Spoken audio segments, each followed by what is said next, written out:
昔、北の山深いある村に、大層流れの速い川があったと。何遍も橋を架けたことはあるのだが、架けるたんびに押し流されてしまう。橋がなければ、向こう岸へ渡ることも、荷を運ぶこともできん。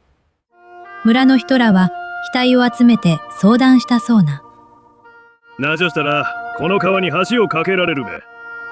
しばらく沈黙が続いた後、一人の老人がぽつりと言った。この近在で一番名高い吉兵衛殿に頼んだがよかんべ。皆の考えがまとまって吉兵衛殿に頼みに行ったと。腕のいい大工殿は仕事を引き受けたものの、どうも心配でならん。吉兵衛殿は翌日一人で川へ行ってみたそうな。川はゴーゴー音を立てて流れている。幅も広い。水の色は墨のように黒く、渦を巻きながら岩を飲み込んでいく。しぶきが頬にかかり、冷たい。杉の匂いと泥の匂いが鼻をつく。吉兵衛殿は岸にしゃがんで、じっと眺めた。なるほど。流れがきつい上に川の幅も広いときた。はてさてこれ、とんだ仕事を引き受けたわい。胸の中でそうつぶやいたが、引き受けた以上、後には引けん。どうしたものかと思案しながら、岸にしゃがみ続けたそうな。その時、川の真ん中あたりに大きなあぶくがブクブクと浮かび始めた。ザバーッと水しぶきが上がり、川の中から大きな鬼が顔を出した。肌は川底の岩のように青黒く、目は燃えるように赤い。吉兵衛殿は腰が抜けそうになったが、その場から動けなんだ。おい、さっきから何を思案しとる？俺は今度ここへ橋掛けを頼まれた大工だがな。上したら頑丈な橋を架けられるかと思っていたところだ。鬼はにやりと笑っていった。とんでもねえ。お前がいくら上手な大工でも、ここさ、橋は架けらんねえ。けんどお前がその目ん玉をよこすならば、俺が気負って橋を架けてやってもよかんべ。吉兵衛殿は、目ん玉よこせ、とは曖昧な返事をして、その日は家に戻ったと。次の日、川へ行ってみて、吉兵衛殿は驚いた。ほたがんと、もう橋が半分ほどかかっておる。太い梁が川の上に渡され、杭は岩盤にしっかりと刻まれている。人の手では到底できん仕事だった。また次の日、橋が立派に出来上がっとった。向こうからこっちまで、それは見事な橋だったと。欄干は滑らかに削られ、柱は一本一本、川の流れに逆らうように、太くしっかりと立っておる。吉兵衛殿は呆然と立ち尽くした。美しい。だが、その美しさが恐ろしかった。吉兵衛殿は心の中でつぶやいた。人の及ばぬ力がこの橋を作った。そしてその力は今、自分の目ん玉を求めておる。吉兵衛殿が佇んでおると、川から鬼がザバーッと顔を出した。どうだこんな橋は。人間には架けられんだろう。さあ、目ん玉よこせ。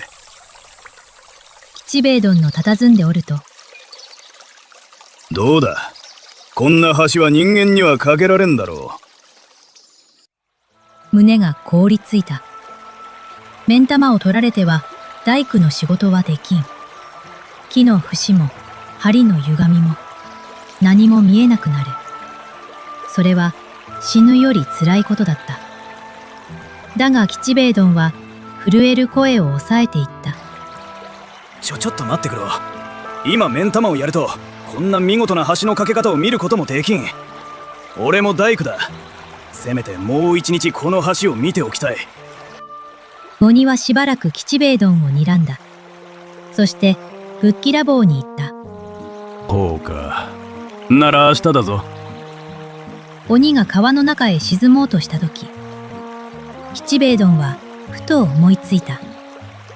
力ではかなわん。だが、知恵ならばまだある。ちょっと待ってくろ。お前は鬼の世界でもさぞかし名のある大工に違いない。ぜひ名前を教えてくろ。鬼は動きを止めた。名のある大工。その言葉が鬼の胸に刺さった。鬼はゆっくりと振り返り、誇らしげに胸を張った。そして言った。俺の名前を当ててみろ。そしたら目ん玉は勘弁してやろう。明日までだぞ。ザバーッと、鬼は川に消えた。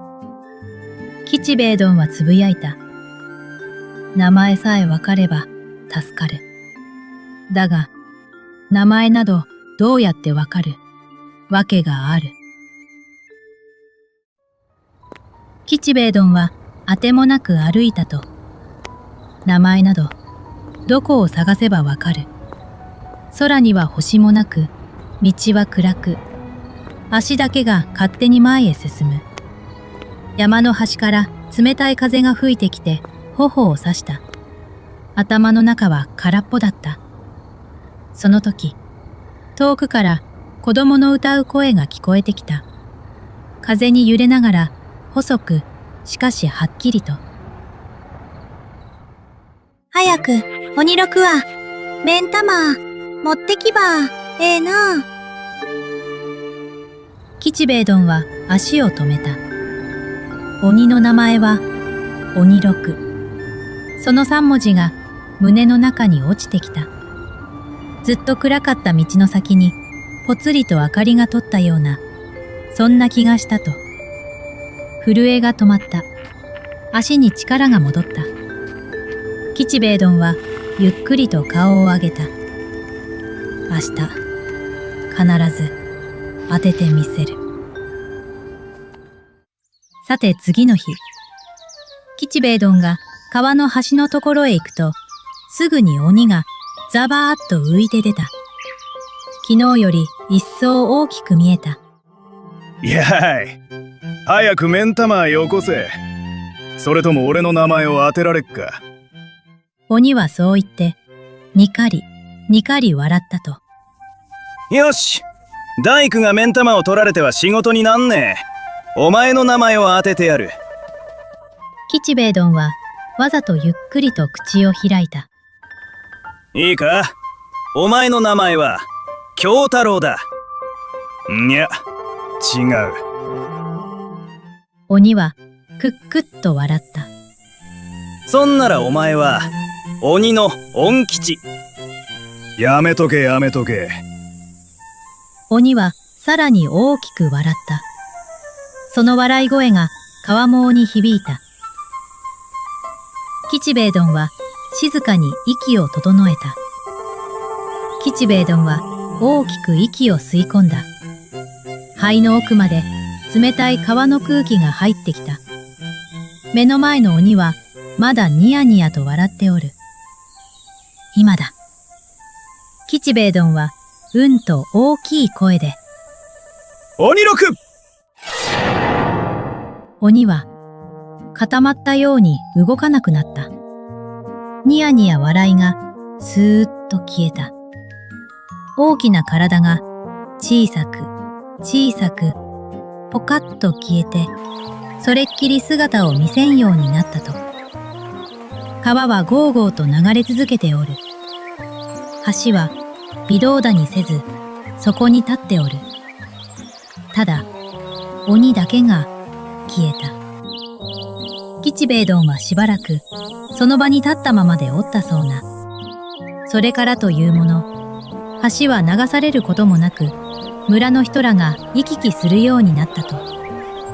荷を担いだ者も子供も老人も皆当たり前のようにその橋を渡っていく。吉兵衛どんはある朝、一人でその橋のたもとに立ったと、欄干に手を置いた。木は冷たく、しかししっかりとしておる。鬼の作った橋だった。だが、それを守ったのは、吉兵衛どんの知恵だった。吉兵衛どんは、ただ橋を眺めた。鬼の力が作り、人の知恵が守った橋を、風が静かに渡っていったと。